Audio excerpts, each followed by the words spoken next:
रात के करीब 11 बजे थे। बारिश लगातार हो रही थी और सड़क पर दूर दूर तक कोई भी नहीं था। अर्जुन अपनी बाइक लेकर एक पुराने होटल के सामने रुका। उस होटल का नाम था शिव रेजिडेंसी। कहा जाता था कि इस होटल में जो भी रुकता है वो कभी वापस नहीं जाता। लेकिन अर्जुन बहुत थका हुआ था। उसने सोचा बस आज की रात यहीं रुक जाता हूं। जैसे ही वो होटल के अंदर गया, उसे एक अजीब सी ठंडक महसूस हुई, जैसे कोई उसे देख रहा हो। रिसेप्शन पर बैठा आदमी बिना उसकी तरफ देखे बोला, रूम चाहिए? अर्जुन ने धीरे से कहा, हाँ। उस आदमी ने रजिस्टर आगे बढ़ाया। अर्जुन ने अपना नाम लिखा। फिर उसने चाबी दी और धीमी आवाज में बोला, रूम 307। अर्जुन सीढ़ियों की तरफ बढ़ा। हर कदम के साथ उसे लग रहा था जैसे कोई उसके पीछे चल रहा हो। उसने अचानक पीछे मुड़कर देखा, लेकिन वहां कोई नहीं था। शायद मेरा वहम है, उसने खुद से कहा। तीसरी मंजिल पर पहुंचकर वो रूम 307 के सामने रुका। दरवाजा पुराना था, टूटा हुआ। जैसे ही उसने दरवाजा खोला, एक सड़ी हुई बदबू उसके चेहरे से टकराई। कमरे में एक पुराना बेड था, एक आईना और एक पुराना टीवी। अर्जुन ने टीवी चालू किया।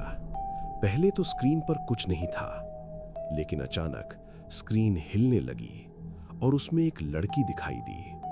लंबे बाल, चेहरा छुपा हुआ। अर्जुन घबरा गया। उसने तुरंत टीवी बंद कर दिया। उसका दिल तेजी से धड़कने लगा। वो खुद को शांत करने के लिए बाथरूम में गया। जैसे ही उसने नल खोला, पानी की जगह खून बहने लगा। अर्जुन डर के मारे पीछे हट गया। वो वापस कमरे में आया और आईने में खुद को देखने लगा, लेकिन आईने में वो अकेला नहीं था। उसके पीछे वही लड़की खड़ी थी। अर्जुन ने तुरंत पीछे मुड़कर देखा, लेकिन वहां कोई नहीं था। तभी उसका फोन बजा। स्क्रीन पर लिखा था अननोन नंबर। उसने कांपते हुए कॉल उठाया। दूसरी तरफ से सिर्फ एक धीमी आवाज आई, रूम 307 छोड़ दो। और कॉल कट हो गया। अचानक कमरे की लाइट बंद हो गई। दरवाजा अपने आप बंद हो गया और लॉक हो गया।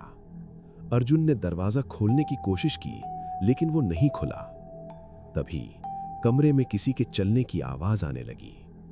ठक ठक ठक। आवाज धीरे धीरे अर्जुन के पास आ रही थी और फिर बिल्कुल उसके पीछे रुक गई। एक ठंडी आवाज उसके कान के पास आई, तुम यहां से नहीं जा सकते। अर्जुन ने धीरे धीरे पीछे मुड़कर देखा और इस बार वही लड़की उसके सामने खड़ी थी। उसका चेहरा आधा जला हुआ था, आंखें पूरी काली, होंठ फटे हुए। लड़की ने धीरे से कहा, मुझे इसी कमरे में मारा गया था। उन्होंने मुझे बंद कर दिया और जला दिया। अब जो भी यहां आता है वो कभी नहीं जाता।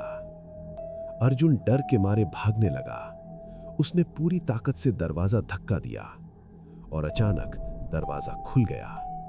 वो भागते हुए नीचे आया। रिसेप्शन पर कोई नहीं था, सिर्फ एक पुराना अखबार पड़ा था। अर्जुन ने उसे उठाया। उसमें लिखा था 5 साल पहले रूम 307 में एक लड़की की हत्या हुई। अर्जुन के हाथ कांपने लगे। अचानक, तुम भाग नहीं सकते। अर्जुन धीरे धीरे पीछे मुड़ा।